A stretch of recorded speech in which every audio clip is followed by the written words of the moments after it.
Olá, pessoal, tudo bem? Eu sou a professora Elisalva Guimarães. Daremos início ao nosso curso conversando sobre a base de todas as doenças, a lesão celular. Vamos começar?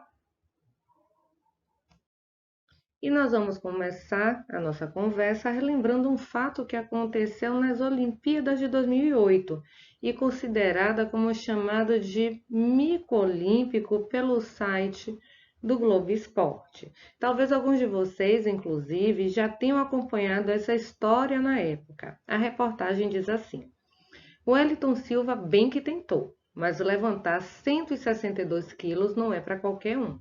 O brasileiro, que compete na categoria até 69 quilos no levantamento de peso, não suportou a pressão e caiu feio, repetindo a má sorte dos Jogos Pan-Americanos do Rio em 2007. A cena acabou virando um drama para o Wellington, que sofreu uma lesão grave no joelho direito. Bem, pessoal, eu estou trazendo esse relato para que possamos fazer uma analogia com o que acontece a nível celular. Então, pensem vocês, imaginem uma célula e agora essa célula num ambiente que é um estímulo diferente daquele na qual a célula está acostumada. Então, se tem um estímulo diferente ali naquele ambiente, inicialmente a célula tenta fazer o quê? Ajustar a sua função àquele novo estímulo. E ela ajusta a sua função se adaptando. Mas se esse estímulo ele for um estímulo muito agressivo, for um estímulo persistente, for um estímulo contínuo, essa célula ela não suporta essa pressão e acaba por gerar aí uma lesão celular.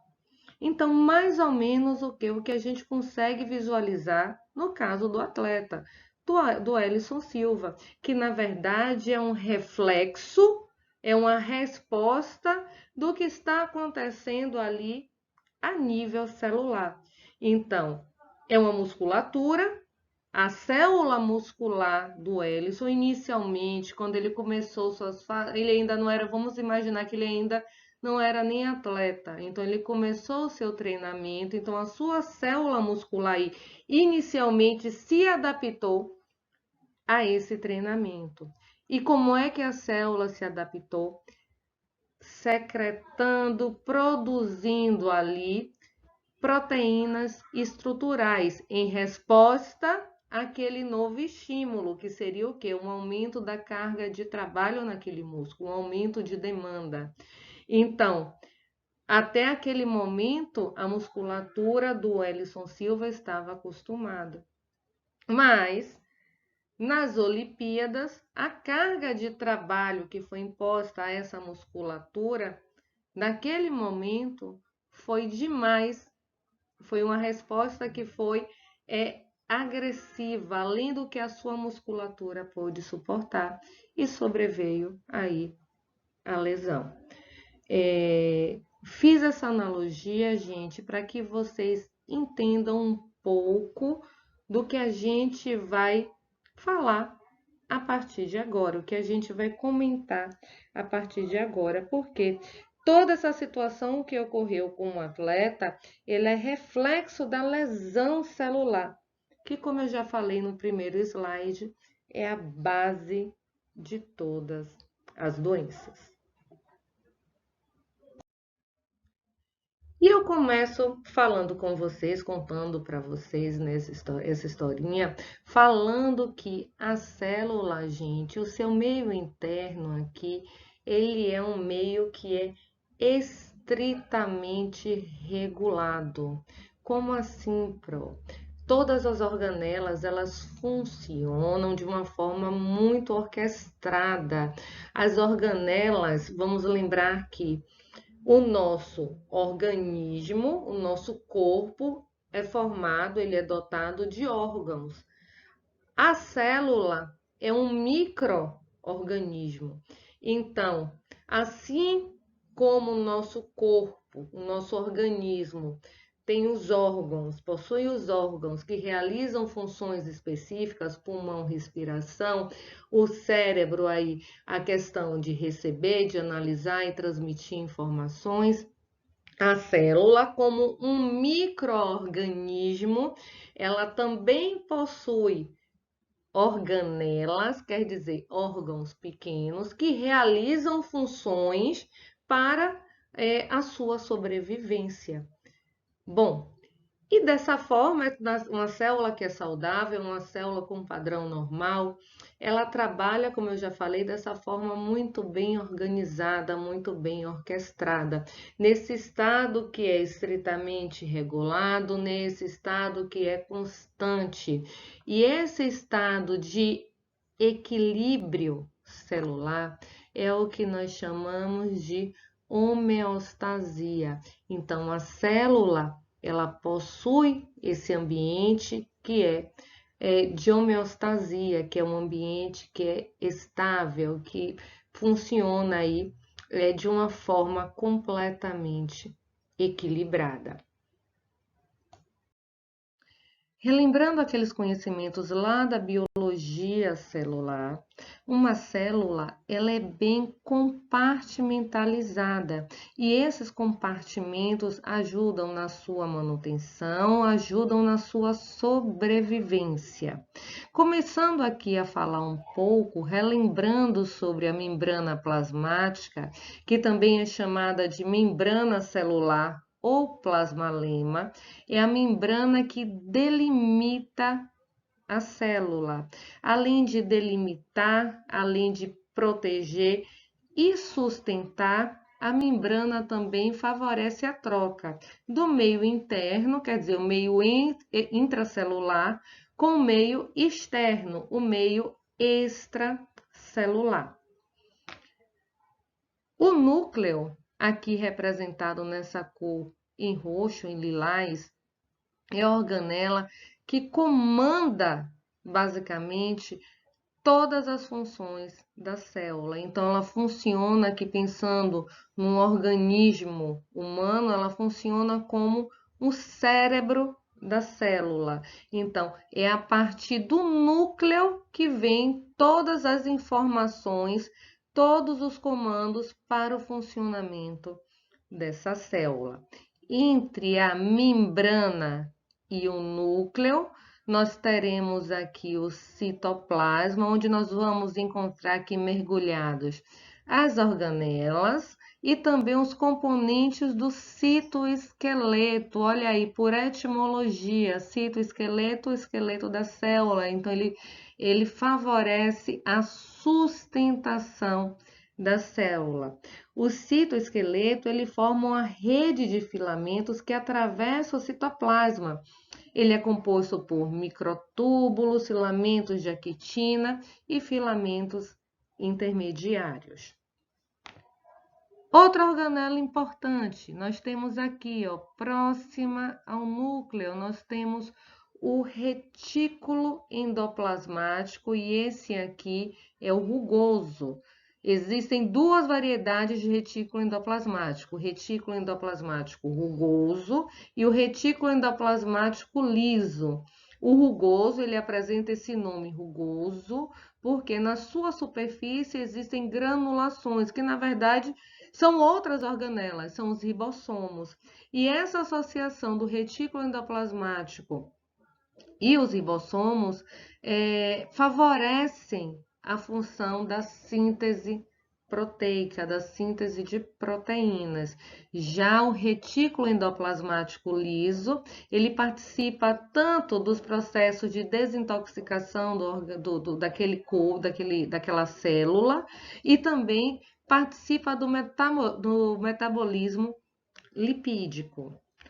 Observem aqui que vamos supor, as proteínas, elas são produzidas aqui no retículo endoplasmático rugoso, ou os lipídios também lá no retículo endoplasmático liso, e essas moléculas, elas são empacotadas aqui nessa outra organela, que é o que nós chamamos de complexo de Golgi.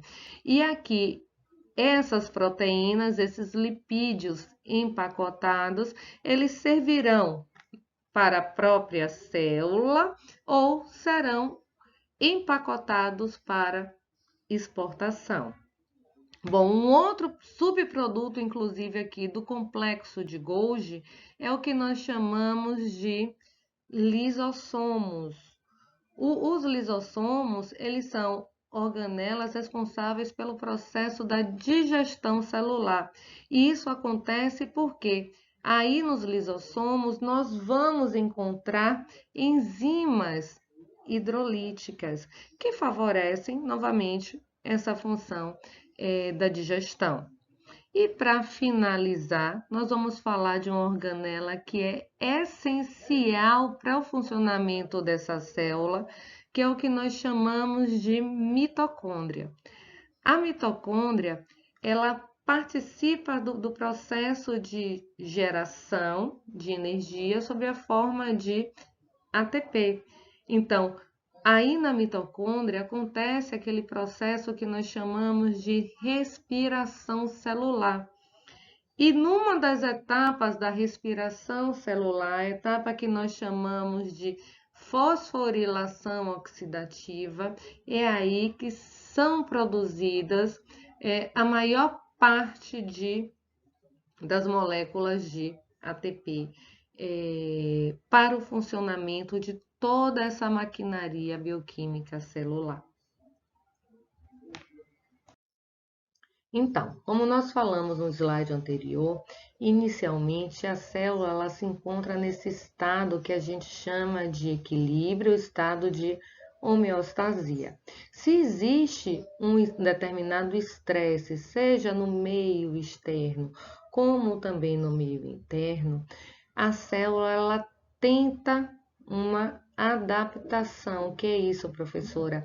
A célula ela ajusta a sua função, essa maquinaria, a sua maquinaria bioquímica, para quê? Para esse novo estímulo. Mas mesmo nessa maneira de se adequar a esse novo estímulo, ela mantém ali a sua viabilidade.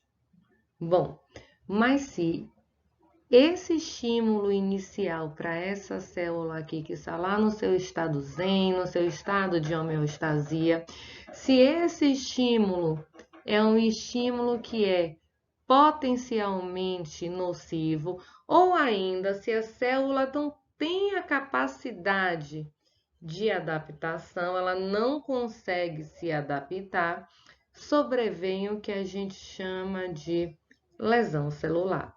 E a lesão celular, ela pode ser de dois tipos: a lesão celular irreversível e a lesão celular chamada de irreversível. Na lesão celular reversível, é uma lesão que ela é leve, como o próprio nome diz, a reversibilidade. Ela é transitória, quer dizer, se aquele estímulo ele for removido, ela retoma o padrão da homeostasia. Então, a célula volta ali àquele ambiente estritamente regulado, controlado, tudo dentro de um padrão normal. Mas, se a lesão ela for intensa, for uma lesão progressiva, dispara-se aí, então, uma lesão que nós chamamos de irreversível. É uma lesão que geralmente é rápida, de início rápido, intenso e progressivo. E aí, gente, geralmente, para lesão irreversível, você não tem mais aquele ponto de retorno, você não tem mais como voltar ao seu estágio normal. E a célula geralmente morre por dois mecanismos, o que nós chamamos de necrose e o que nós chamamos também de apoptose, o que nós vamos entender um pouco mais sobre eles um pouco nas próximas aulas. Diversas são as causas de lesão celular, mas as principais causas elas estão associadas às condições de hipóxia e isquemia. Lembrando, hipóxia significa uma privação de oxigênio, quer dizer, você tem pouco oxigênio, que pode ser gerado pela isquemia. Isquemia, gente, quando a gente fala em isquemia, a gente está falando em redução do aporte sanguíneo, redução do suprimento sanguíneo. Então, se você não tem um tecido ali, que você não tem um suprimento sanguíneo, primeira coisa, esse tecido ele não vai ser oxigenado e muito menos ele tem nutrientes. Então, a tendência desse tecido, que é isquêmico, é o que? Acontecer aquele fenômeno que nós chamamos de morte celular, tá? A necrose ou a apoptose. Geralmente em isquemia, isso também é um conhecimento lá na frente, a isquemia ela acontece a morte celular por necrose.